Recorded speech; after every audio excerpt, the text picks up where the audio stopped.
Updated స్వామి. చెప్పు నాయనా. ఈసారి ఐపీఎల్ ట్రోఫీ ఖచ్చితంగా ఆర్సీబీ టీమే కొట్టాలా. ఆల్రెడీ కొట్టింది కదా నాయనా. ఏడా? Women's team. ఉమెన్స్ టీం కాదు, మెన్స్ టీం కూడా కొట్టాలా. అయితే నువ్వు నాకు 10 కాయ కొట్టాలా. 10 కాయలు కాదు, 20 కాయలు కొడతాను. నేను 50 కాయలు కొడతాను. సిఎస్కే విన్న వాళ్ళ స్వామి నేను 100 కాయలు కొడతాను.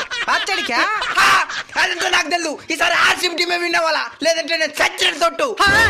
సిఎస్కే వినకపోతే కూడా నేను చచ్చిన తొట్టు. అయితే ఎవరో ఒకరు సస్తారనమాట. ఏం వెతుకుతున్నావు స్వామి? మిగతా టీంలు ఎక్కడా? ఈ రోజు మ్యాచ్ మా ఇద్దరికే పడింది స్వామి. చావో రేవో తేలిపోవాలా. సరే దాని వదలండి గానా.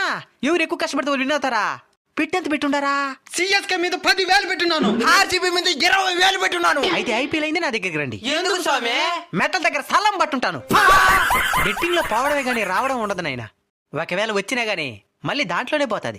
ఎక్స్ట్రా బోనస్ పాయింట్ ఏంటంటే కుటుంబం కూడా రోడ్డు మీదకి వచ్చేస్తుంది.